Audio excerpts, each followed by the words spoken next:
Bueno, buenos días a todos. Vamos a dar comienzo a nuestro webinar. Les solicito antes de comenzar lo mismo que les he solicitado en los últimos 15 minutos y es silenciar por favor todos los micrófonos. Ya hay una persona que es anfitrión y lo hace, pero no, la idea es que cada uno pueda controlar su micrófono. Queridos de la casa, con quienes tenemos la oportunidad de vernos en muchas oportunidades en nuestras juntas y compartir este tipo de información trimestralmente, y pues no queremos perder la oportunidad, aunque estemos en esta situación, de seguir comunicándonos, estar en contacto cerca de ustedes. Gracias a todos los participantes. Les damos la bienvenida. Años liderando la gestión de activos inmobiliarios en Colombia y Panamá. Y nos acompaña una compañía muy querida para nosotros y muy de la casa, que es Galería Inmobiliaria, liderada por Alberto Izaza, que será uno de los panelistas. Lleva también 26 años analizando el sector inmobiliario en Colombia y generando información valiosa para la toma de decisiones para todos los actores del sector inmobiliario. El día de hoy, nuestros invitados abordarán desde distintas aristas el impacto que ha tenido la crisis originada en el COVID-19 en el segmento de vivienda, en el segmento de centros empresariales y corporativos, en el sector retail y alguna mirada sobre lo que está sucediendo en la operación de activos inmobiliarios, dada nuestra amplia experiencia en el tema. Miraremos también algunas proyecciones en los distintos temas que les estamos presentando, algunas proyecciones en el corto, mediano y en el largo plazo. Me permito presentar entonces a nuestros tres panelistas, todos con gran experiencia.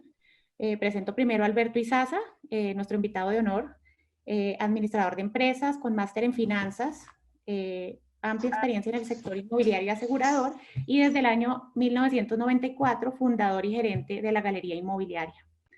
Por otro lado, tenemos a Mauricio Mutis, fundador de MTS Consultoría Más Gestión, administrador de empresas, con amplia experiencia en el sector fiduciario, en la estructuración y dirección de fideicomisos, con énfasis inmobiliario.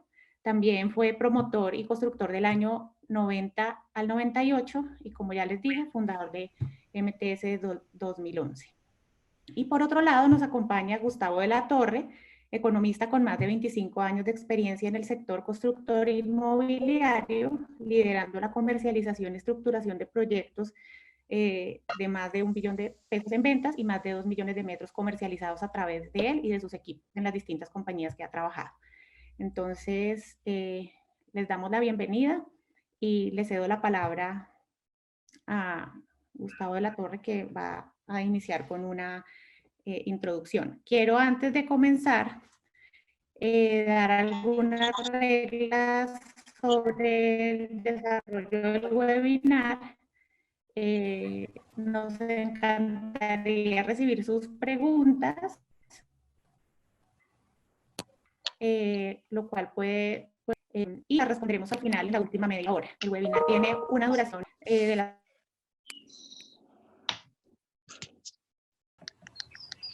resolución de las preguntas.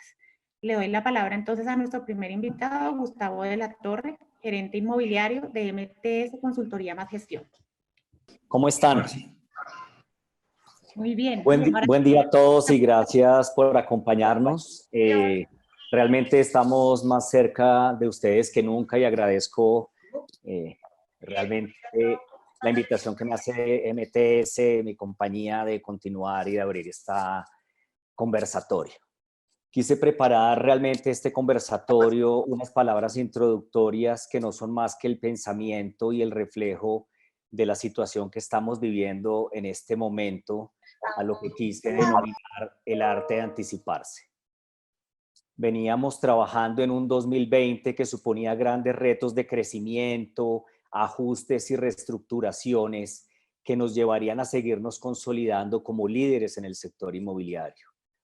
Los inversionistas, los propietarios, los arrendatarios y claramente nuestros empleados, hasta que llegó la situación impredecible que nos llevará a tomar decisiones estructurales, a innovar, a ser más creativos que nunca y sobre todo a ser más aliados y solidarios. El impacto que tendrá esta situación sobre la economía global y regional, considero, no tendrá precedentes en la historia reciente. Realmente nos enfrentamos a una recesión. Países como Francia y Alemania informaron que sus respectivas economías caerán antes de que se acabe el semestre a sus peores niveles desde la Segunda Guerra Mundial.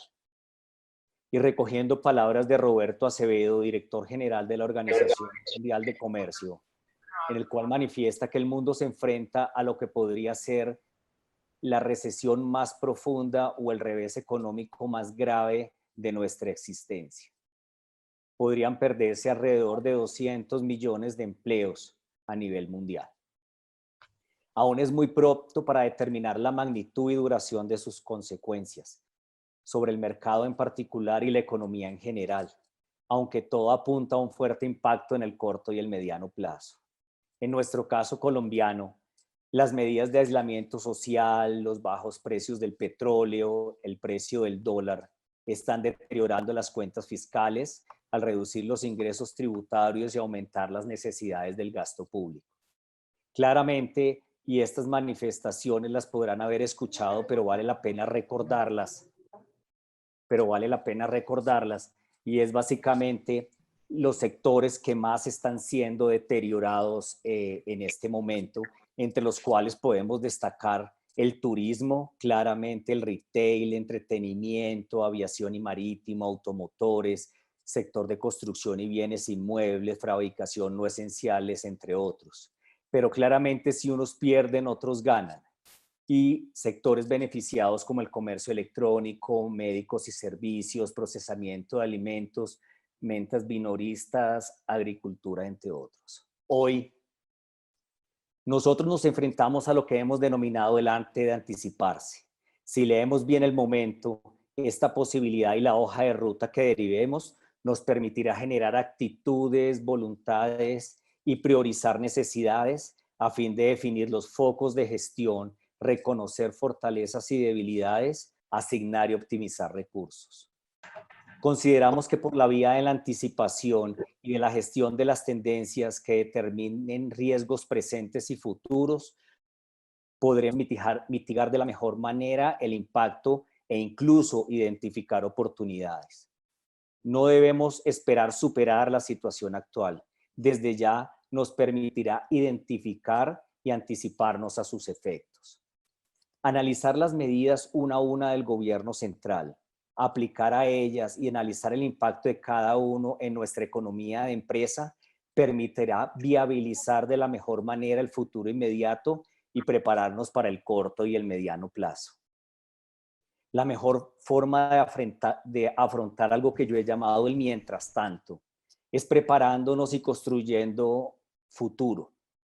La frase de que el futuro es hoy realmente nos aplica más que nunca, profundizando lo que muchos operadores ya estamos haciendo y es la diversificación de su cartera, la diversificación de sus productos, la generación de nuevas opciones para llegar a los clientes, al target inversor, que más temprano que tarde verá en los inmuebles un potencial privilegiado para sus objetivos de conservación de capital. Y claramente en nuestro sector inmobiliario, quien ha sido durante años actor principal en el desarrollo y crecimiento de la economía, integrando de manera activa en sectores tan importantes como el constructor, financiero, seguro, fianzas, seguridad y vigilancia, aseo, mantenimiento, entre otros. Debemos partir de qué está ocurriendo en el sector constructor, quien nos genera el insumo para nuestro sector. Según Camacol, hay 2.000 frentes de obra de vivienda que están suspendidos o a media marcha, lo que equivale a 7.8 millones de metros cuadrados, proyectos que representan una inversión cercana al 9% del PIB. Pero tal vez lo que más preocupa de esta suspensión es el efecto laboral que tiene.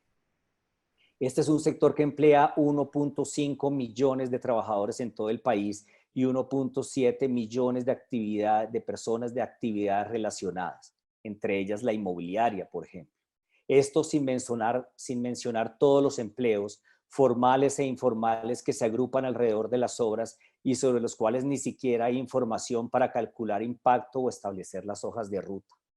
El negocio inmobiliario vive en vilo la crisis sanitaria y económica que azota a todo el mundo. El momento ha dejado en el aire la firma de muchas operaciones inmobiliarias, ha paralizado en niveles mínimos el mercado de las oficinas y el retail y ha relajado el día a día de los fondos de inversión que estaban analizando nuevas compras en el país. Ahora, todo el sector se pregunta qué pasará después del estado de alarma y cómo afectará la crisis el coronavirus al inmobiliario. Hemos conversado con los principales consultores y actores del negocio del real estate en el país y constructor sobre el futuro al corto y mediano plazo del negocio, donde manifiestan que la inversión se paralizará unos meses y la incertidumbre hace que la recuperación se espere a mediano plazo. Las adquisiciones empresariales van a estar muy activas en los próximos meses porque habrá una serie de compañías necesitando vender activos para tener flujo de caja. Los inversionistas, propietarios y nosotros como representantes de propietarios y en otros casos de los arrendatarios, nos encontramos enfocados en estos momentos en la operación eficiente de las copropiedades, en la renegociación de sus contratos, sin descuidar nunca la identificación de las oportunidades de inversión. Debemos llegar a acuerdos justos y beneficiosos para las partes. Socios más que nunca. Gracias. Gracias. Gracias, Gustavo. Le damos la palabra, bueno, creo que sigue Gustavo en esta primera introducción y luego le daremos la palabra a Alberto Izaza. Entonces, Gustavo, continúa, por favor. Gracias. Disculpe. Vamos a comenzar hablando de las proyecciones económicas. Realmente se ha escuchado mucho sobre la situación económica, pero hemos querido realmente colocarlo como antecedente las variables macroeconómicas que más nos están afectando en este momento y cuáles son las proyecciones que encontramos en este momento en el país. A continuación, vemos cómo podemos identificar y cómo podemos ver, si quieres adelante, André, cómo podemos ver el impacto que tiene estos factores en la economía. Quisimos hacer un análisis previo y muy rápido de cómo se ve Colombia. La proyección inicial, y fíjese cómo son las situaciones externas, que básicamente son aquellas situaciones que no tenemos controlada, y cómo estábamos trabajando todos en nuestras proyecciones con un crecimiento inicial de un Producto Interno Bruto del 3.4%. Y lo que estamos viendo en este momento y las proyecciones de los analistas financieros es que vamos a llegar a niveles negativos del cerca del 3.1%. Eso lo que nos va a hacer generar, y como veíamos anteriormente, dentro de los grandes sectores o categorías de la economía, cuáles son los que más se van a ver afectados, que realmente son los que encontramos en la parte inferior derecha. Y vemos como actividades financieras, construcción, actividades inmobiliarias, actividades de recreación, industria, minería y comercio van a tener un impacto muy, muy alto. Y claramente veíamos que había otras actividades que claramente se veían favorecidas, como lo mencionamos anteriormente, como el agropecuario y comunicaciones. Estas proyecciones realmente lo que nos están mostrando es que debemos estar todos preparados y ver, como enunciaba anteriormente, cómo aprovechamos esas debilidades que podemos tener y las convertimos en fortalezas. Aquí lo que quisimos es resumir gráficamente y muy rápidamente pasar por lo que estábamos enunciando anteriormente, y es cómo todos esos factores, como el precio del dólar, como el precio del petróleo, como el creciente déficit fiscal y los gastos adicionales que va a tener que hacer el gobierno enfocados en este momento puede determinar las cifras que vamos a tener hacia finales del año. Y definitivamente cómo se ha perdido el índice de confianza del consumidor en aquello que no es de primera necesidad. Continuando con esto, y aquí quisimos hacer fue un breve resumen para que se nos quedara en la mente de todos dónde están los sectores que están más afectados y dónde están los sectores que tienen más oportunidades de inversión en este momento. Claramente, y como lo dije al inicio, aquellas debilidades y aquellos efectos negativos que estamos encontrando en este momento, debemos fortalecernos, prepararnos y voltearlos para que sea un efecto positivo o cómo mitigar ese efecto dentro de la economía de empresa. Ok. Le damos la palabra al doctor Alberto Izaza, gerente general de Galería Inmobiliaria, para que nos pueda contar el impacto de la crisis originada en el COVID en el sector vivienda. Bienvenido, Alberto. Bueno, buenos días. Ante todo, a MTS, muchísimas gracias por la invitación. Vamos a compartir un poco qué está sucediendo en el mercado de vivienda. Vamos a partir un poco de escenarios históricos para que las personas que están conectadas y no ven la información permanentemente, pues puedan ubicarse en un contexto histórico. Un poquito como referencia, pues nosotros en la Galería Inmobiliaria visitamos todos los meses cerca de 3.000 proyectos. Censamos la información de esos 3.000 proyectos, la sistematizamos en un software que le permite a los partícipes del sector estar perfectamente enterados de lo que está sucediendo con el detalle de la información. Entonces eso le ayuda a constructores, a bancos, a industriales, al gobierno, a gremios, a conocer el mercado y poder tomar decisiones. Entonces quisiera empezar acá un poquito cómo cerramos el año, para entender la base histórica. Y el primer mensaje es que en el 2019 se vendieron en salas de ventas 29.6 billones de pesos. Aclaro el concepto de ventas. Venta es una familia que va a una sala de ventas, separa un inmueble, no importa si está en preventas, en construcción o terminado. Entonces, las familias compraron esas viviendas y la cifra importante del 2019 es que esto es un máximo histórico. O sea, el 2019 terminó como un máximo histórico en ventas, con 29.6 billones de pesos, poco más de 167.000 viviendas, y crecimos el 11.7% en pesos nominales frente al 2018. Eso quiere decir que si la inflación estaba en el 3.8% al cierre de diciembre, estamos hablando de un crecimiento en la parte comercial de casi 8 puntos reales. Y si uno lo ve y no va a entrar en el detalle en el cuadro, uno ve que las principales ciudades tuvieron dinámicas muy importantes. Bogotá creciendo el 6% en unidades y el 7.8% en pesos. Andrea, continuemos a la segunda, por favor. Si uno resume este comportamiento del año 2019 entre BIS y no BIS, el BIS crece el 16.4% en unidades, crece el 26.2% en pesos, y aclaro ese diferencial entre unidades y pesos. Acuérdense que el gobierno nacional subió el tope BIS de 135 a 150 salarios mínimos en las 6 principales, digamos, áreas metropolitanas del país. Eso generó que el incremento se diera mucho más en pesos en la medida que subieron los precios de la vivienda tope BIS. Y la comercialización en metros cuadrados creció el 14%. BIS tuvo un año extraordinariamente bueno. En el no BIS, perdón, en el no BIS caímos el 1% de unidades, crecimos el 3% en pesos y caímos el 4.3% en metros cuadrados. Pero quiero dejar una reflexión para todo este auditorio que considero que es muy importante. Comparar las cifras del no BIS del año 2019 con el 2018 es en parte comparar peras con manzanas. Sí. Lo decimos, porque es que en el año 2019, con el aumento del tope BIS y la disminución, quédate un segundo, por favor, y la disminución de las áreas, muchas familias que estaban comprando tope BIS, perdón, que estaban comprando vivienda no BIS de precios bajitos, pasaron a comprar tope BIS. Entonces, hay una migración y hay unos proyectos que son hoy no BIS, que son hoy BIS en zonas que tradicionalmente eran no BIS, que genera una migración de no BIS a BIS. Eso se da especialmente en Bogotá, en áreas chiquitas, y en Cali, en zonas donde hay muy buena tierra para esa transformación. Continuamos. Cuando vemos el ciclo desde el año 2008, recuerden que la última caída del sector fue en el 2008.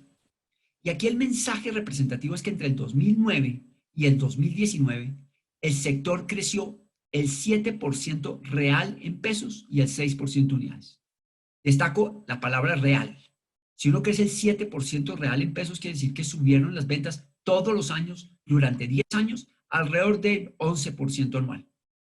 Entonces, una muy buena cifra, lo que quiere decir que el comportamiento del sector en la última década ha sido muy bueno. Continuamos.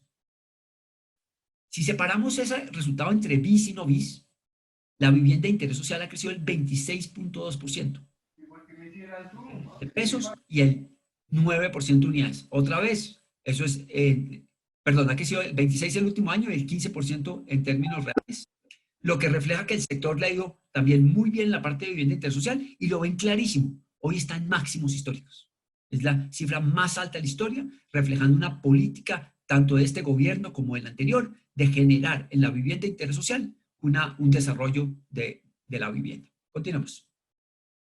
Si lo vemos en no bis, las cifras cambian. Y vemos que el crecimiento en pesos es del 4% y de unidades el 2%. Quiero resaltar en la gráfica de la derecha. La gráfica de la derecha está el comportamiento de las ventas año entre el año 2009 y el 2019. Fíjense que el pico estuvo a mediados del 2016, con casi 60.000 viviendas. Y luego hemos venido bajando permanentemente y nos estabilizamos en el año 2019 en 40.000 viviendas año país. Esto se debe principalmente a que durante unos años los precios de la vivienda subieron por encima de la inflación, se perdió capacidad de compra y los ritmos de venta se volvieron más lentos. Y también en el último año, porque como dije anteriormente, hay una migración de bis a no bis. Entonces, el mensaje global es: íbamos muy bien a diciembre del 2019. Continuamos. Ahora, ¿cómo íbamos a febrero? ¿Cómo íbamos antecitos de empezar la cuarentena? El año corrido, o sea, enero-febrero del 2020, comparado con enero-febrero del 2019, íbamos creciendo en bis el 31% de unidades, el 53.9% en pesos y el 33% en metros cuadrados. Y el no bis iba creciendo en unidades y en pesos alrededor del 10% y en metros cuadrados el 4%. O sea, la dinámica del mercado iba... Y nuestra expectativa de cierre del año era un crecimiento alrededor del 11% en términos de pesos, entre el 10 y el 11% en términos de pesos. ¿Qué pasó con la iniciación de la situación actual? Pasemos, por favor. Es que esperábamos para el año no solo un excelente comportamiento desde el punto de vista de ventas, esperamos también un excelente comportamiento desde el punto de vista de obras y de entregas. Si uno tomaba todas las etapas que al 30 de marzo uno miraba las fechas de entrega por parte del constructor al cliente final, se iban a entregar 1.856 etapas en el año, en 1.200 proyectos, cuyo valor comercial es de 33.9 billones de pesos. Aclaro estas cifras a marzo, y ya voy a hacer una aclaración, con 152.000 viviendas. Entonces recuerden que había dicho hace un ratico que en el año pasado se habían vendido 29.6 billones. Y las entregas iban a ser casi 34 billones de pesos. ¿Eso qué quiere decir? Que la dinámica de obras iba a generar otra vez empleo, crecimiento del Producto Interno Bruto y una dinámica del sector tanto desde el punto de vista industrial como desde el punto de vista del banco como de todos los partícipes en el sector. Esta cifra de 33.9 billones de pesos va a ir bajando en la medida que los constructores van a ir desplazando las entregas de sus etapas. Y lo que vimos ya con el corte de abril, que todavía es muy temprano para ver cuánto se va a mover las entregas de las etapas del sector, bajó a 33.3 billones de pesos. Realmente la corrida de etapas y su efecto sobre el empleo, su efecto sobre el crecimiento del Producto Interno Bruto, se va a ver en los meses de junio y julio probablemente, en la medida que el constructor reactive las obras, mire a ver de sus ventas cómo van y pueda tomar decisiones proactivas con respecto a la velocidad que le va a dar a la obra para la entrega final. Continuamos. Y ahora, simplemente esta cantidad de rojos lo que muestra es qué pasó en abril. Recordemos un poquito lo que todos sabemos. Abril, todas las salas de ventas del país estaban cerradas. La expectativa inicial que yo tenía personalmente es que el cumplimiento del presupuesto de los constructores iba a estar alrededor del 10%. A mitad del mes nos dimos cuenta que había muchos constructores haciendo trabajos muy fuertes, seminarios como este para sus clientes, lanzando proyectos. De hecho, se lanzaron en Bogotá 7 proyectos nuevos, en Cali se lanzaron 10 y en el país alrededor de 25 proyectos. Se generaron ventas virtuales en el país. Yo diría que el 70% de las ventas del mes aproximadamente fueron de clientes que ya habían visitado la sala de ventas y a través de muy proactiva de las salas de ventas se cerraron los negocios. Otro 20% alrededor fueron ventas virtuales y alrededor de un 5% ventas de recursos que vienen del exterior. Pero el resultado finalmente del mes es que caímos el 62% frente al mismo mes del año anterior, caímos el 67% en pesos y caímos el 63% en metros cuadrados. Esta es la realidad del mercado con corte a abril, una vez cerrada la información con el 99% de los constructores del país. Continuamos. Cuando uno ve este resultado de abril, el acumulado del año, y fíjense cómo íbamos de bien a marzo, que en el acumulado, o sea, enero-abril del 2020, comparado con enero-abril del 2020, el mercado iba creciendo el 2.3% en unidades, el 17% en pesos y el 3.3% en metros cuadrados. Ya Novis iba cayendo el 20.5% en unidades, el 18% en pesos y el 24% en metros cuadrados. O sea, a pesar de eso, la situación al corte de abril todavía no era tan compleja. Continuamos. Entonces, una pregunta que nos han venido haciendo y dentro de todas las cábalas, todas las proyecciones, oír la gente, entender el mercado y ver uno qué está sucediendo, nos piden, y nosotros como galería, ¿qué esperamos de terminar el año? Es muy difícil hacer proyecciones, es muy difícil sin saber si en algunos momentos vuelvan y nos pongan cuarentena. Es muy difícil saber en la medida que la cuarentena actual se demore más y eso genere más desempleo y por lo tanto una mayor caída del sector. Pero hicimos con la información que teníamos una proyección. Esa proyección nos dice que el año 2019 va a caer el 27.3% de las ventas del mercado. En total, va a caer el 35.6% en el no bis y va a caer el 23.6% en el bis. Para esa caída hay que tener en cuenta dos conceptos. El primero es que al mes de marzo íbamos bien. Entonces, cuando uno plantea una caída del 27% a nivel país, ¿qué implica? Y lo vemos en el cuadro de abajo. Es que en el marginal del año, o sea, los meses de abril a diciembre, comparados con el semestre anterior, la caída en el bis va a ser del 40.9% y la caída del no bis va a ser del 52%. Resumo, en la caída, entonces, si caemos el 40.9% en bis en lo que queda del año y el 52% en no bis, el resultado total del año, con lo bien que íbamos a febrero y marzo, la reducción de ventas del mercado es del 27.3%. Continuemos. Entonces, la primera pregunta que nos hace todo el mundo es, ¿cuál va a ser el efecto, uno de los efectos de esto en el precio de la vivienda? Y la verdad estamos trabajando durísimo en el tema. Todavía no tenemos conclusiones fundamentales, pero sí hemos venido mirando la información. Y hay dos datos que quiero resaltar. El primero, desde el punto de vista de vivienda nueva. En la medida que más del 70 al 75% de toda la oferta del mercado está en preventas, pues no es de esperarse que haya unos descuentos importantes en proyectos en preventas, porque si es así, el constructor prefiere no hacerlos.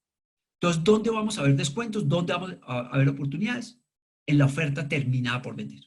Entonces, ahí va a haber descuentos, ya lo estamos viendo. De hecho, se estaban viendo antes del COVID-19.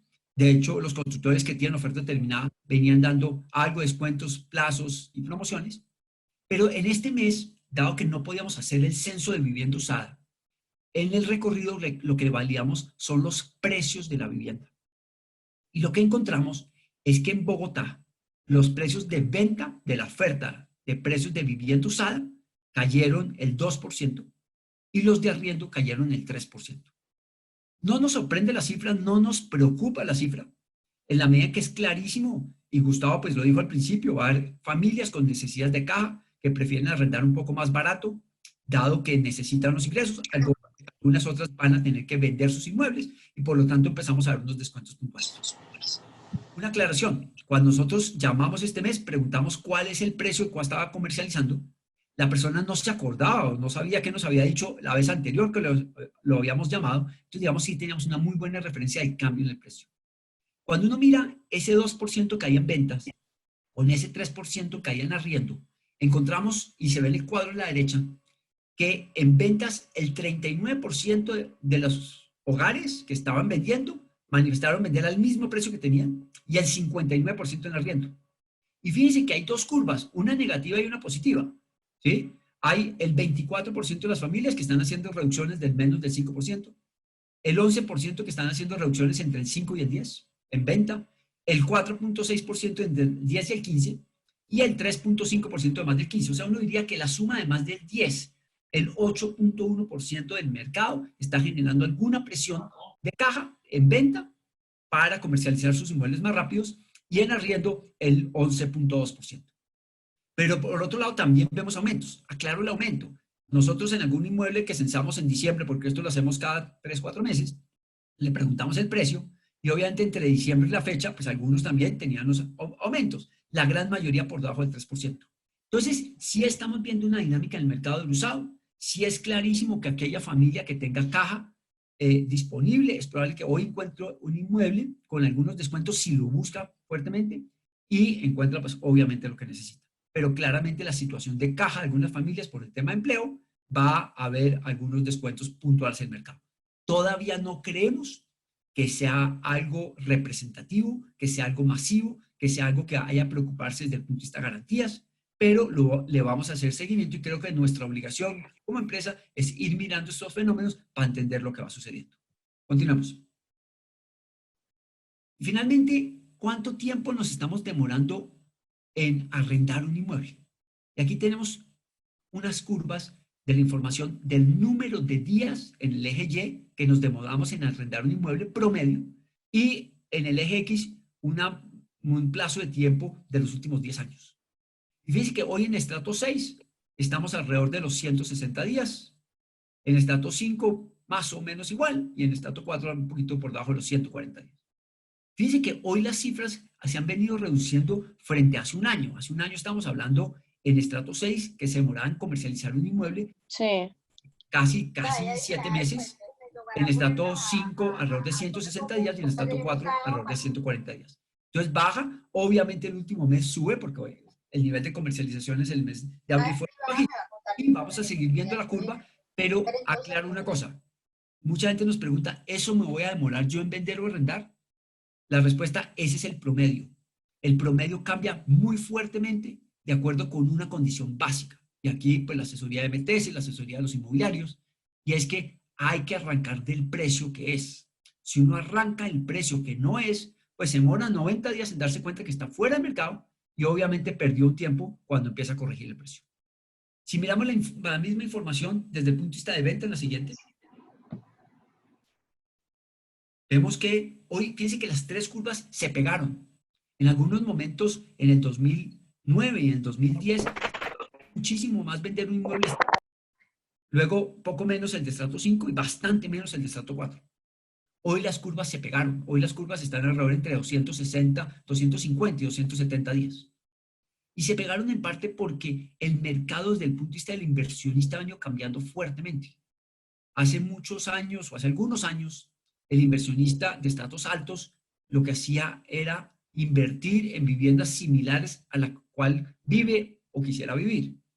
Aquí lo que estamos viendo es que ese inversionista ha cambiado su posición de inversión, ha venido vendiendo inmuebles de estratos altos y ha venido invirtiendo en estratos medios y bajos, inclusive en vivienda de interés social. No nos sorprende familias que vendieron un inmueble de 400, 500 mil pesos, compraron 4 de 100 o 2 de 200. Eso es lo que estamos viendo en el mercado.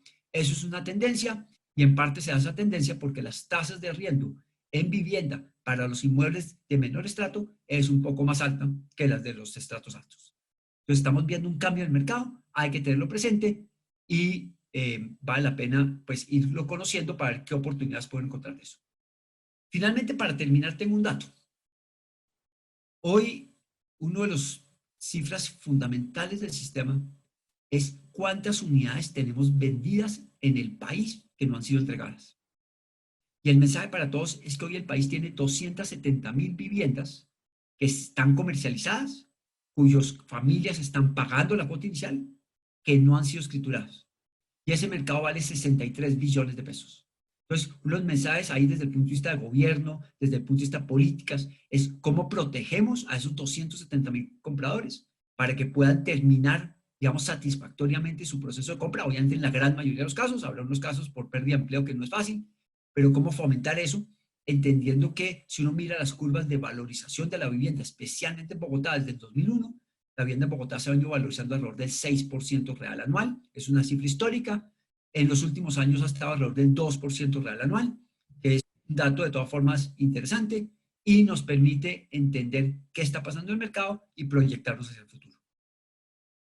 No sé si tenemos preguntas ahorita o las dejamos para el final. Gracias, Alberto, por tu intervención, muy interesante.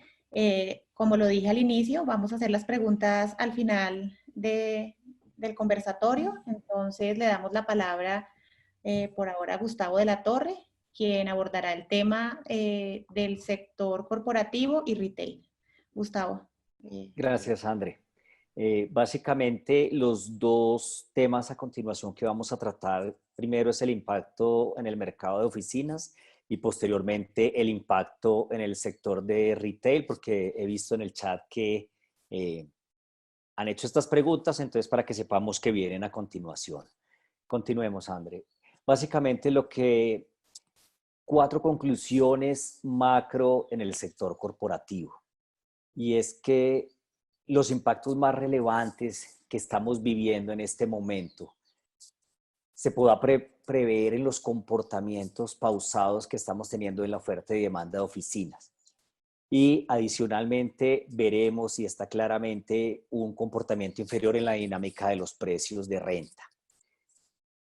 Hablaba yo el día de ayer que en los últimos 2 meses todo el sector inmobiliario nos hemos encontrado en la renegociación de contratos, sin nunca permitir pasar la identificación de nuevas oportunidades de inversión, pero hemos visto claramente cómo los proyectos que veníamos trabajando para poder colocar estos inmuebles o hacer inversiones o se han suspendido o se han dilatado en el tiempo. Definitivamente la vacancia de oficinas se incrementará por las renegociaciones que estamos teniendo de la cantidad de propietarios, fondos de inversión y arrendatario que representamos en estas negociaciones. Pues claramente, y esto lo puedo decir con orgullo, MTS, que es la empresa que represento en este momento, hemos logrado tener una gestión muy, muy importante de acuerdos de los contratos, que lo que nos permitía básicamente es tener exactamente el fin que estábamos buscando y no es generar mayor vacancia.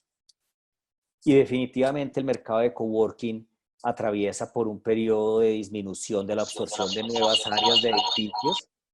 Ahora lo vamos a ver más adelante. Nosotros teníamos previsto con el área de investigación de mercados nuestra que la proyección era una absorción al final del año como de unos 130,000 metros cuadrados adicionales, lo cual definitivamente no va a pasar. Y el efecto del incremento de la vacancia de básicamente de las áreas o lo que es el core de su negocio. Mauricio. Sí, aquí yo quise, buenos días para todos, aquí yo quise tomar la palabra un segundo. Hay algo que en la experiencia uno ve y tal vez resuelve muchas preguntas. No hay nada más costoso para un inversionista inmobiliario que la vacancia. Y es algo en lo que siempre hemos insistido que los inversionistas, yo creo que la mayoría de los que están asistiendo a este conversatorio lo son y deben tener en cuenta en un mercado con la situación que estamos atravesando, la vacancia es lo más costoso que puede suceder. A mano derecha hicimos un ejercicio simplemente a manera de ejemplo. Todos esperamos pues invertir y arrendar al otro día en un precio real de mercado y no caemos en cuenta que en oficinas el tiempo de colocación de un área está aproximadamente ya en 11 meses. Y seguramente se va a extender. Y ese tiempo muerto de la vacancia lo que hace es perjudicar la rentabilidad de la inversión monstruosamente. Entonces tenemos que caer en cuenta que lo que importa es colocarlo rápidamente. En el ejemplo que está allí, simplemente vemos la diferencia entre si nos demoramos 12 meses en mantener un precio, un asking price de 60, o colocar en el corto plazo en 50,000. Y es más rentable rápido en 50,000.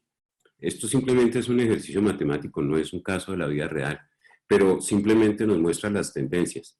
Entonces, la gran pregunta es, ¿qué hacer con el asking price? ¿A cómo debo colocar mis inmuebles? Y la gran recomendación, sin lugar a dudas, es vacancia no. Lo importante es tener los activos produciendo, porque recordemos que esto tiene un doble efecto, ¿no? La vacancia no es solamente no recibir, es tener un flujo de caja negativo porque el propietario asume unas obligaciones, ¿sí? Entonces vamos a ver este concepto en el desarrollo del conversatorio, en que lo fundamental es llegar a buenos acuerdos con los arrendatarios. No estamos en un momento en que tenemos que también proveer la solución y ayudar al arrendatario para que pueda salir adelante y evitar a toda costa la vacancia. Gracias, Gustavo. Gracias, Mauricio. Continuemos. Vamos a mirar rápidamente cómo son las tendencias de la oferta y la demanda, cómo venía el comportamiento y cómo veremos y cómo esperamos que sea el cierre del año. Continuemos.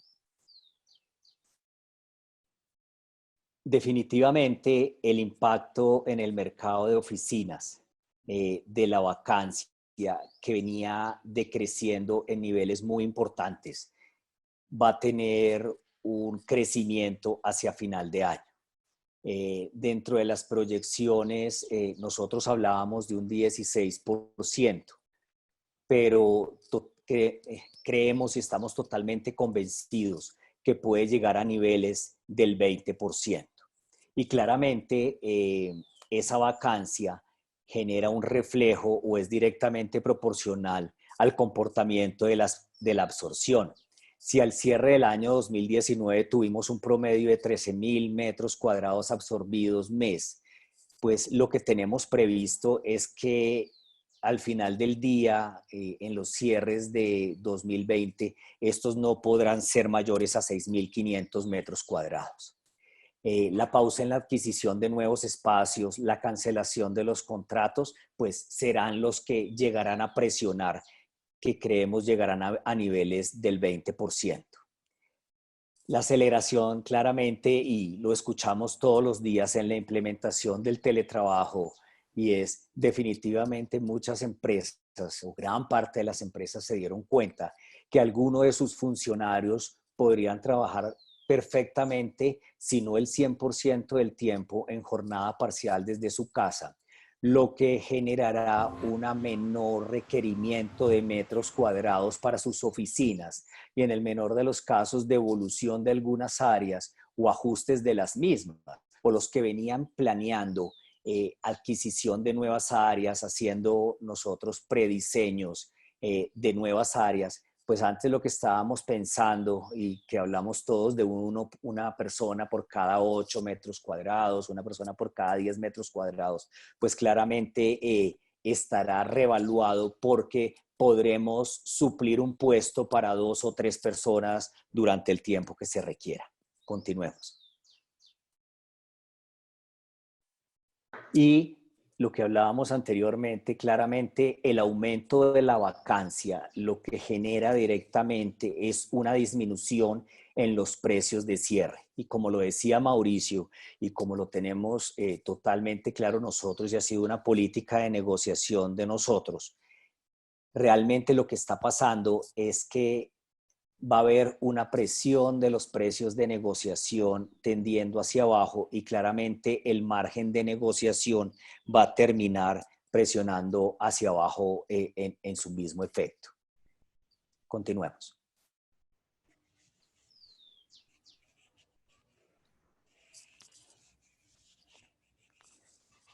Y lo que hablábamos anteriormente un poco del coworking, y es nosotros teníamos previsto que se iban a absorber 130.000 metros cuadrados nuevos por parte de las empresas de coworking, lo que nos iba a llevar a casi un inventario de 2,5 millones de metros cuadrados en Bogotá. Pues lo que vamos a ver realmente es un decrecimiento. Y nosotros como colocadores de esas áreas a estas diferentes empresas, pues realmente vamos a tener una contracción no solo en una nueva absorción, sino en una entrega de áreas o renegociaciones de contrato, porque al final del día, pues ellos son arrendatarios. Entonces veremos que eso se va a ver. Había venido un decrecimiento de la absorción, un poco del tema de coworking, algo estructural, habíamos venido viendo algunos temas financieros, pero claramente la situación que estamos viviendo en este momento nos va a llevar a que estos arrendatarios no nos van a requerir más áreas por el momento o van a tener que devolver algunas.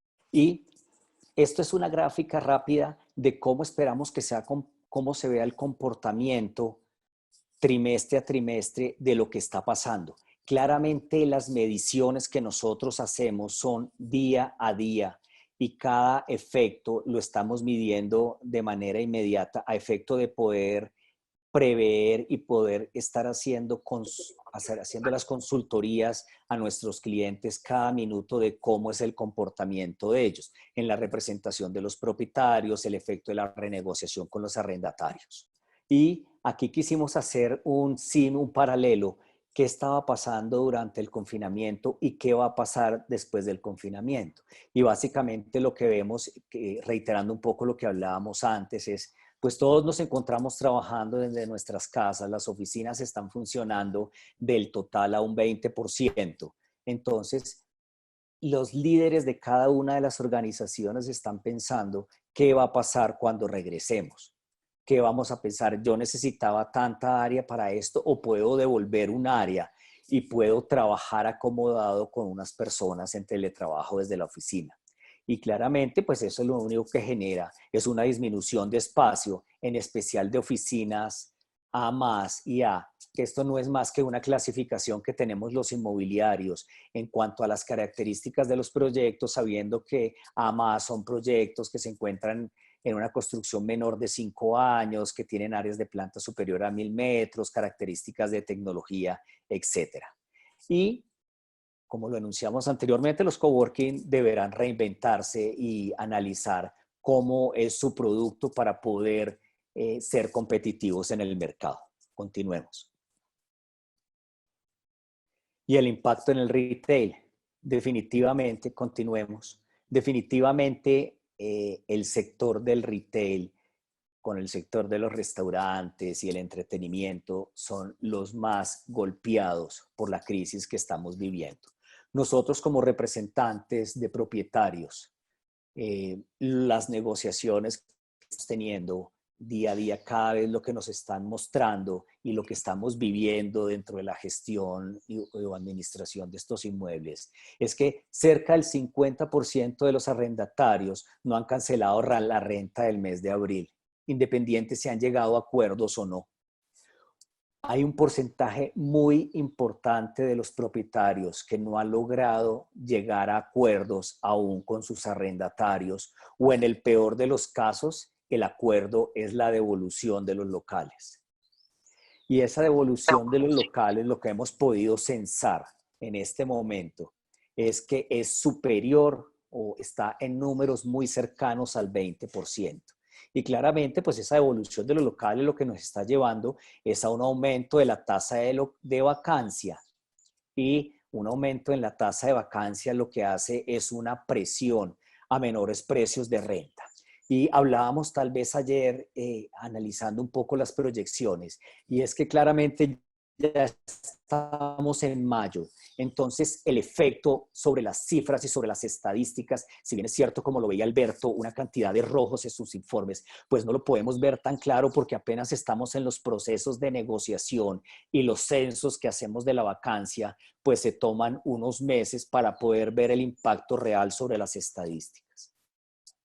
Y definitivamente las plataformas tecnológicas en el tema del retail, pues todos los comerciantes nuestros se encuentran vendiendo en este momento un porcentaje a través de esta herramienta, que definitivamente pues nunca va a ser comparable con lo que teníamos, pero claramente le va a permitir subsistir en el tiempo. Anoche estábamos haciendo alguna negociación tarde en la noche con un tema de restaurantes y hablábamos y pues básicamente me voy a dedicar a los domicilios y me preparo y adecuo para los domicilios mientras puedo ajustar y después haré esa inversión para trabajar a manteles, pero debo permanecer con mi marca, que es una marca muy representativa del mercado. Y finalmente, lo que esto obliga a la industria de centros comerciales es a replantear la composición y el diseño actual del tenant mix. Nosotros nos encontramos en este momento tratando de hacer un ejercicio, es entendiendo lo que está pasando para poder analizar y recomendarle a nuestros propietarios cómo va a ser la composición del tenant mix una vez vayamos avanzando.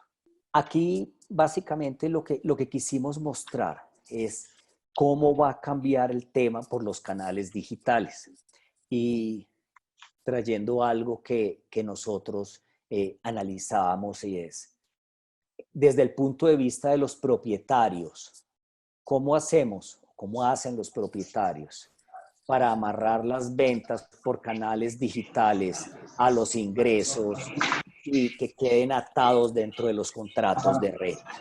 Que va a ser un factor muy importante porque si bien es cierto, la tendencia del mercado es que el precio mínimo garantizado de un local se está revaluando y que debemos migrar hacia los precios variables de las ventas, en el que los precios variables claramente somos más socios que nunca, propietario y arrendatario. Y es, si a todos nos va bien, pues vamos muy bien y vamos todos montados en el bus. Dentro de las renegociaciones de los contratos que estamos haciendo de retail, claramente lo que hemos buscado a fin de mantener los acuerdos que tenemos en este momento y no tener que terminar los contratos es, oiga, vámonos por variable hasta un término determinado y después volvemos a las condiciones del contrato. Esto es preferible a tener que recibir un local y más en la puja que se está dando en este momento, en la cual todos estamos a la expectativa del decreto que va a salir por el gobierno en cómo va a reglamentar los contratos que tenemos en este momento para el tema de los contratos. Acá veíamos gráficamente y es cómo era el promedio del tenant mix, que lo vemos en la gráfica del lado izquierdo.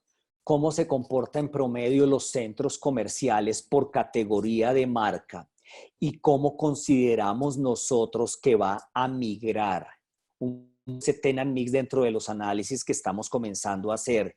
Y definitivamente, si bien es cierto, hoy los centros comerciales han comenzado a migrar a que el centro comercial debe ser muy enfocado al entretenimiento y eso, pues claramente aquí estamos viendo que ese comportamiento va a seguir y va a seguir migrando mucho más hacia allá, tratando de consolidar y de mantener lo que tenemos en este momento. O sea, sabemos que un gran porcentaje de las ventas de los centros comerciales lo hacen los restaurantes y lo hace el entretenimiento y debemos ser más aliados de ellos que nunca a efectos de podernos mantener en ese aspecto.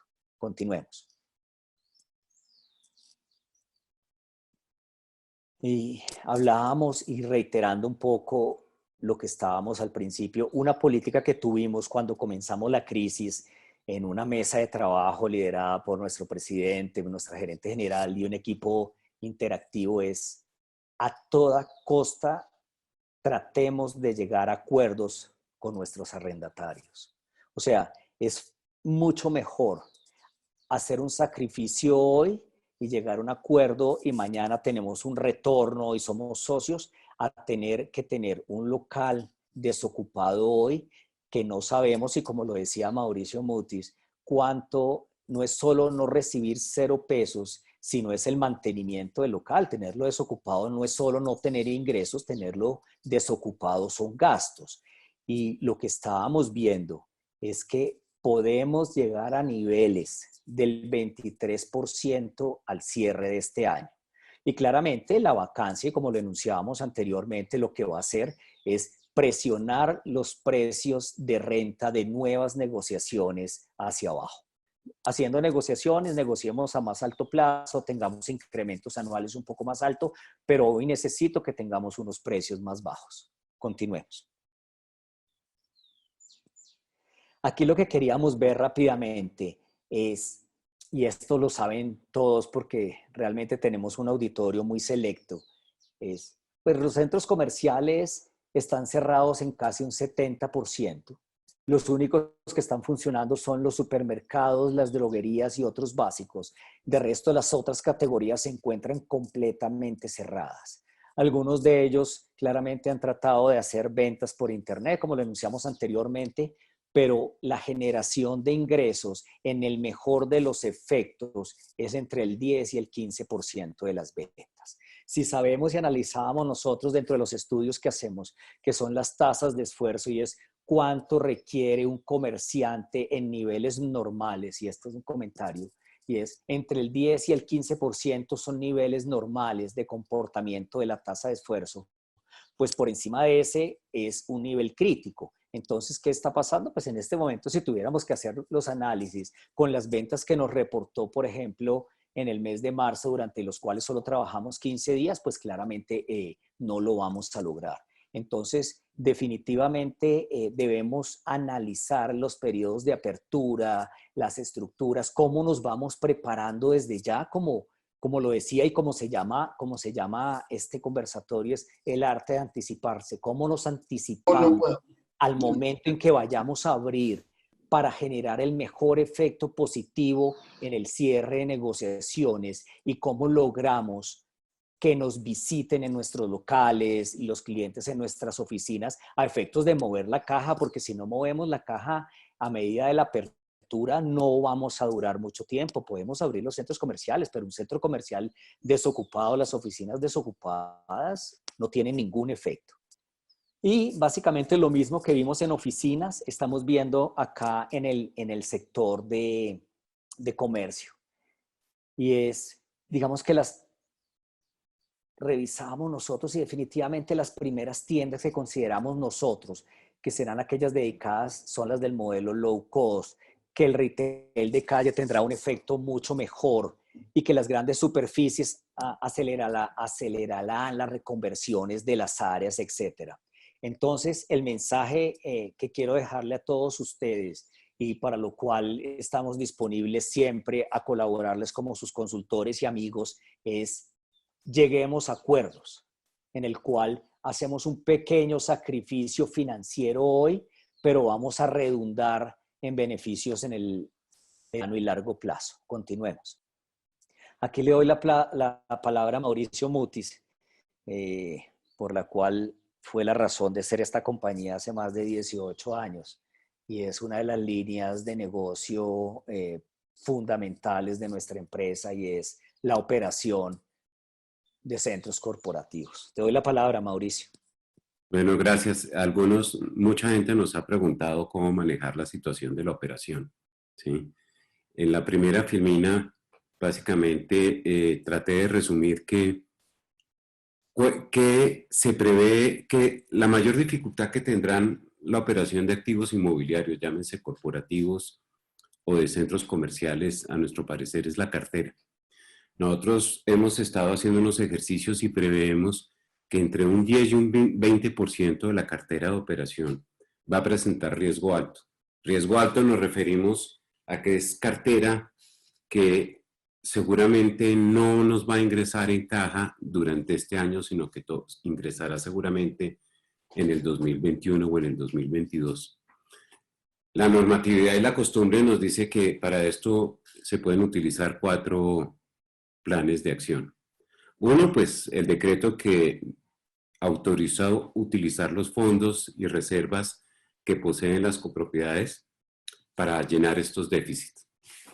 Esta pues es una solución que sin duda algunas copropiedades tendrán que echar mano. La segunda pues es disminuir los egresos de la operación en un porcentaje equivalente a la cartera de riesgo alto. Si la cartera de riesgo alto se me va a deteriorar en un 20%, pues tengo que disminuir los egresos en un 20%. La tercera es adelantar la consecución de créditos ordinarios. Algunos activos corporativos o de comercio están con esta alternativa.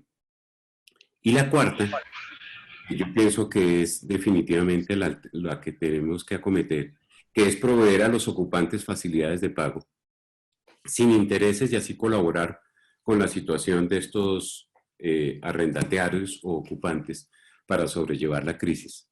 Recordemos que es que en el caso de la operación, y especialmente si se trata de copropiedades, pues finalmente ahí es un presupuesto que se termina cumpliendo tarde o temprano, porque los ingresos pues no se pueden condonar. Pero el problema no es ese, el problema es la temporalidad. En la siguiente filmina vemos que hay algunas copropiedades especialmente han estudiado es bajar las cuotas de administración. Al respecto, nosotros el consejo que tenemos básicamente es que no lo recomendamos, basados en dos consideraciones. La primera, que es que disminuir los ingresos puede ser peligroso, porque si disminuimos los ingresos, pero adicionalmente vamos a tener un menor recaudo por el deterioro de la cartera, pues la copropiedad o el operador inmobiliario puede llegar a tener problemas de liquidez, ¿sí? Y lo segundo que hay que tener en cuenta es que legalmente, en el caso de las copropiedades, los consejos de administración no están autorizados para hacer estos descuentos o condonar valores de las cuotas de administración, ¿sí? En las simulaciones que hemos hecho en varios activos, vemos cómo los presupuestos pues cuadran, pero en el momento en que uno elabora un flujo de caja, observa que los efectos que esperamos haya en la cartera, pues pueden poner en difícil situación algunas operaciones. En la siguiente filmina está básicamente entonces, ¿qué es lo que debemos hacer para resumir? Lo primero es cuidar la cartera, ¿sí? Como cualquier organización o persona en un momento de crisis, lo que tiene que hacer es cuidar la cartera, ¿sí? Y en las grandes copropiedades, especialmente los centros comerciales, pues tenemos unos problemas monstruosos, porque hay centros comerciales donde los ingresos no operacionales, por ejemplo, el parqueadero de visitantes, representan casi el 30% del presupuesto. Y esos recursos pues desaparecieron en estos meses y esperamos que la recuperación en el resto del año pues va a ser muy baja. Entonces, ¿qué es lo que hemos hecho? Primero es calcular realmente cuál va a ser el deterioro de los ingresos. Muchas veces hablamos que el problema no son los 2 meses de cuarentena, el problema es lo que nos viene, ¿sí? Porque el virus no desaparece ahorita el 27, ¿sí? Entonces vamos a tener una reactivación muy lenta. De hecho es impresionante, estamos haciendo unos estudios, unas encuestas en nuestros ocupantes y en el corporativo vemos que hay empresas que ya han tomado la decisión que no regresarán a la operación, a las oficinas, sino en agosto o septiembre, o aún más allá. Entonces, el flujo de trabajadores, visitantes, tanto en corporativo como centro comercial, su reactivación va a ser muy lenta. Entonces, hay que prever cuál es esa disminución de los ingresos. Lo segundo, pues, si tengo una disminución en los ingresos, tengo que ver cómo hago una disminución en los egresos. En ocasiones no es posible simplemente con ahorros, tocará posponer actividades que no sean esenciales para mantener el activo. En lo tercero, calificar y proyectar el comportamiento de la cartera. Y por último, entonces, ahí sí, proyectar un flujo de caja y determinar cuál es el tamaño del problema que vamos a tener. Cuando estamos hablando de que podemos tener un incremento en la vacancia en el corporativo al 20% y en el retail al 23-25%, claramente eso va a tener una incidencia en el recaudo. En el retail, como comentaba Gustavo, pues estamos haciendo acuerdos de pago que ya ni siquiera son en el segundo semestre de este año, sino en el 2021, y que toca hacerlos para poder mantener vivo las marcas. Entonces, la recomendación es que debemos proyectar no los presupuestos, sino los flujos de caja hacia el futuro. Este era básicamente pues, el complemento de la información. Entonces los dejo con Andrea para ver qué preguntas tenemos o qué temas queremos tratar. Bueno, Mauricio, muchas gracias por los aportes magníficos desde la experiencia. Lo mismo los aportes de Gustavo y de Alberto.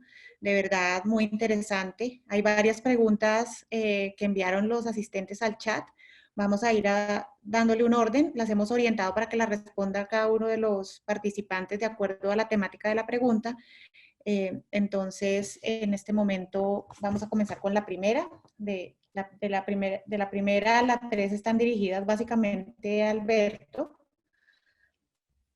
Voy a leerlas en este momento.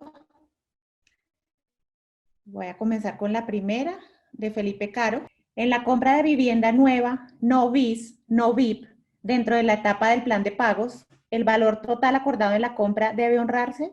Esto a pesar de que el impacto en el esquema de costos y gastos del promotor y constructor o el cliente está vulnerable a sufrir cambios en el precio de compra. Muchas gracias. Contesto. Cuando una familia compra una vivienda, la compra a un precio fijo, en el cual se genera un plazo de cuota inicial y el cual claramente se va a honrar, y se va a honrar especialmente desde el momento que se firma la promesa compra-venta. Puede que hay un plazo inicial donde hay un periodo de preventas, donde hay un acuerdo entre las partes, pero solo al firmar la promesa pues ya se ejecuta de una manera mucho más formal. El hecho de que se fije el precio, pues de hecho hoy es muy bueno desde el punto de vista del comprador, porque está comprando a un precio fijo y cualquier valorización del inmueble se lo gana sobre el 100% del inmueble y no sobre el porcentaje que ha pagado, que normalmente en el plazo de la cuota inicial se paga el 30%. Cuando se generan situaciones de causas como pérdida de empleo o otras, pues cada constructor tiene sus propios constructores. En la gran mayoría de los que yo conozco, se cobran unas arras, pero normalmente cuando hay pérdida de empleo claramente demostrada, tienden a no cobrarse, pues por obvias razones. Pero lo que se busca también, y desde el punto de vista del constructor es muy claro, es que uno no construye un edificio y el día antes de la entrega, uno, dos o varios compradores desistan de la unidad y el constructor se quede con un edificio construido sin poderlo entregar. Entonces sí hay unas multas para el incumplimiento definidas en cada concreto que en muchos casos tienden a no cobrarse cuando hay pérdida de empleo. Gracias, Alberto. Bueno, la segunda pregunta también está dirigida a Alberto, la hace nuestro amigo Felipe Castro, y es la siguiente. Alberto, ¿cuál es el spread asking closing en venta de vivienda? A ver, todo depende un poquito del estado del proyecto y de las necesidades. Hoy lo que estamos viendo en el mercado normal es que, digamos, hay tres momentos importantes en el tiempo. Los proyectos en preventas tienden a no hacer muchos descuentos, normalmente hacen bonos o algunas cosas en días especiales, feriados, el Día de la Madre, etc. Y hay unos bonos de acuerdo con la necesidad. El segundo momento donde se consiguen algunos descuentos en algunos casos es cuando el proyecto está muy cerca de llegar al punto de equilibrio, porque obviamente para el constructor es importante vender esa última o esas dos últimas unidades para llegar al punto de equilibrio y poder iniciar la obra. Y donde hoy se están viendo los mayores descuentos es en la oferta terminada. Digamos que la gran mayoría que vemos, unos descuentos que fluctúan, y hemos hablado con los constructores, entre el 5 y el 8%. Acuérdense que eso es sobre la lista final de precios, en algunos casos menor, dependiendo de la necesidad de cada uno. Y obviamente cuando un constructor ya necesita la caja urgente para venderla porque necesita pagarle al banco, necesita pagarle a un proveedor, uno puede encontrar descuentos más altos. Pero ese es más o menos el nivel que estamos viendo. Muchísimas gracias, Alberto. Bueno, esta pregunta creo que la puede responder Gustavo y tiene relación con el sector retail. La hace John Burbano. Dice que si todo esto que hemos expuesto indica que el criterio de las anclas en los centros comerciales va a cambiar.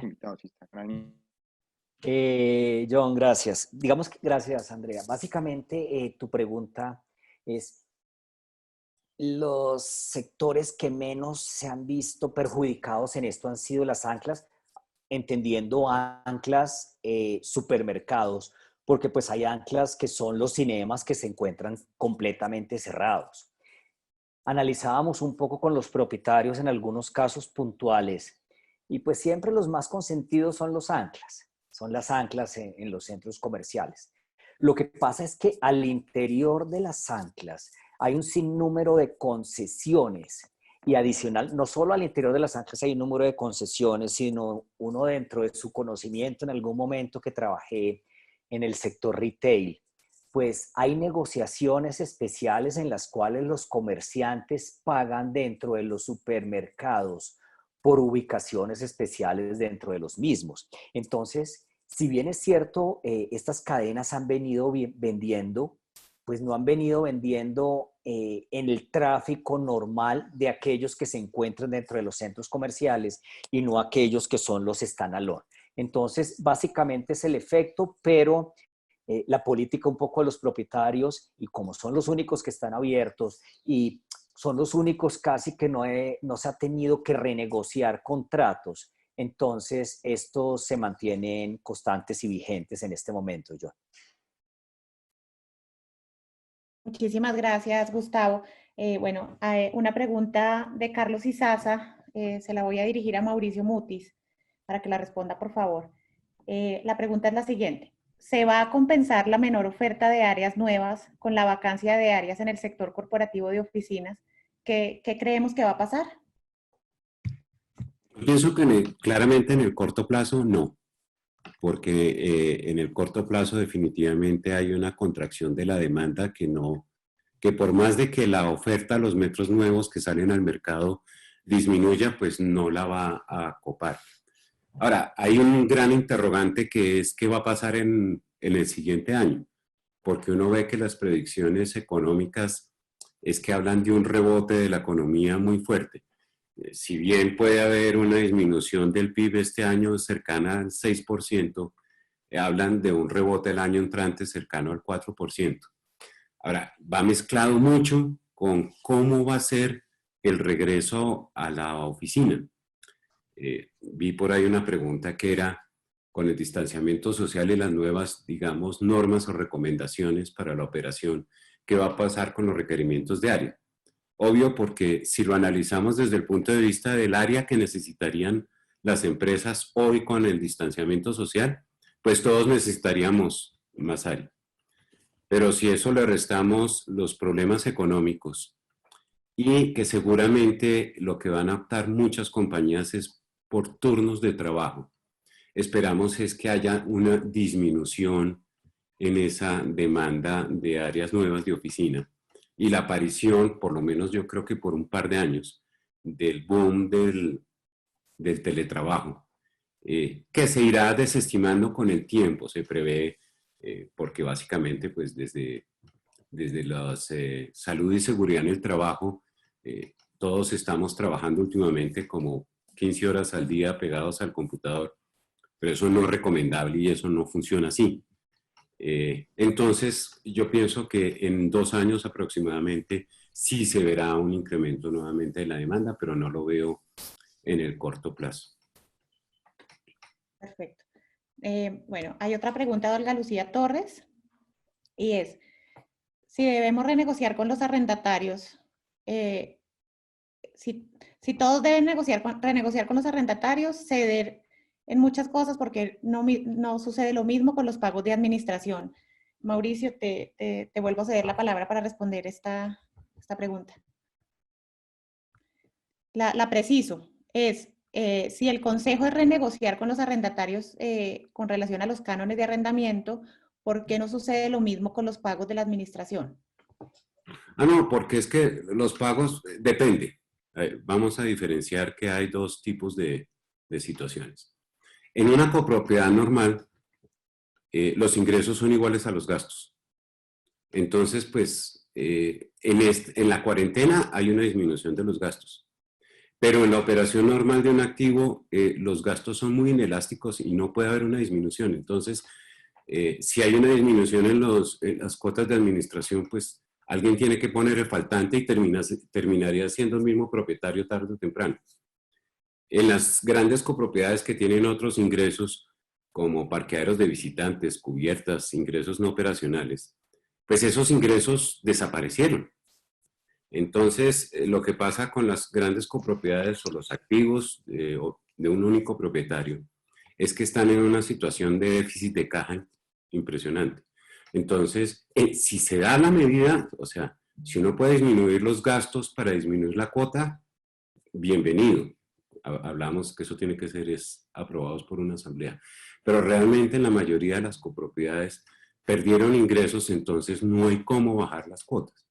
Y finalmente, pues es una copropiedad, ¿no? Peso que se rebaje, pues alguien tiene que ponerlo después. Ahora, Gracias. perdóname, pero sí, algo. Sí, los operadores en que tenemos que ayudar, en que los arrendatarios que tienen problemas de liquidez, pues hay que darles la mano con los acuerdos de pago. Muchas gracias, Mauricio.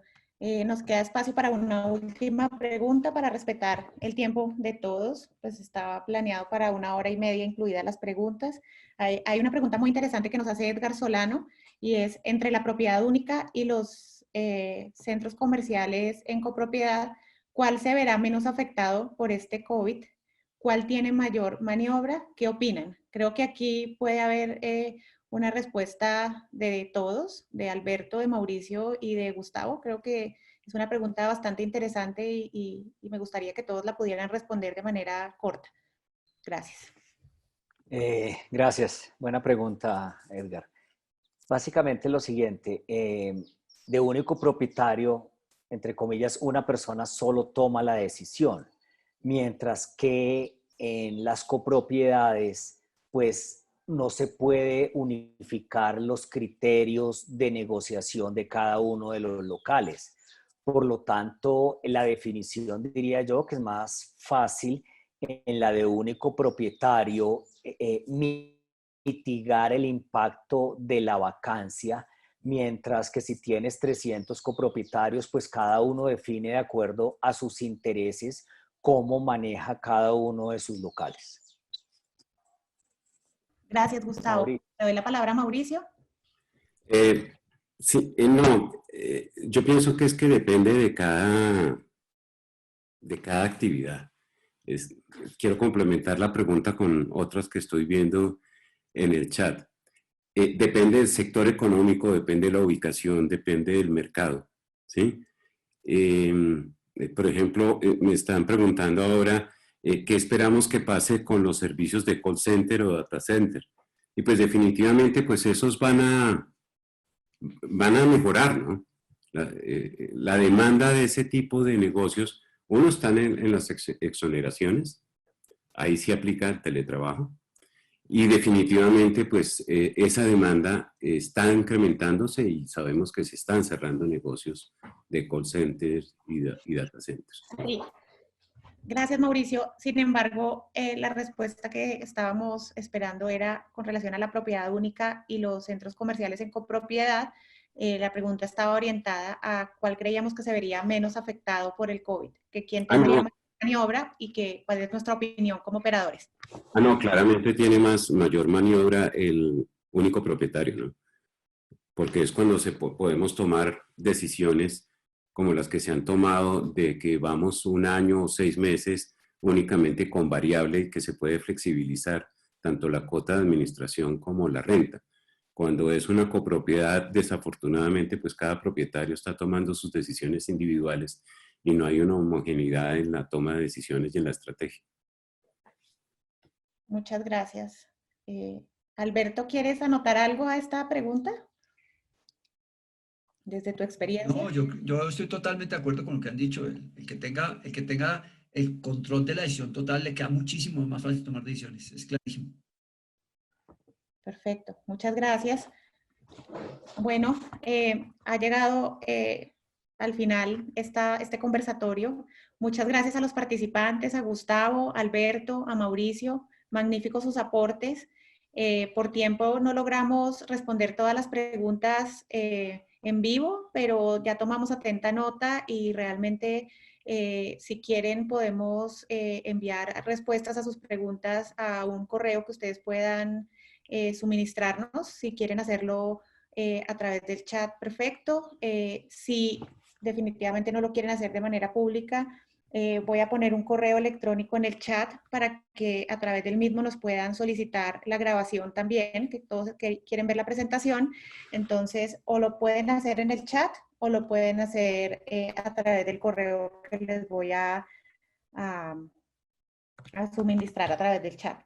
De nuevo, muchas gracias. Les deseamos un feliz día. Este es apenas el primer webinar que hemos preparado por parte de MTS, en este caso con la participación muy importante de Galería Inmobiliaria, pero prontamente estarán oyendo noticias sobre nosotros, estaremos repitiendo esto y como siempre muy cerca de nuestros clientes y de nuestros amigos. Muchas gracias.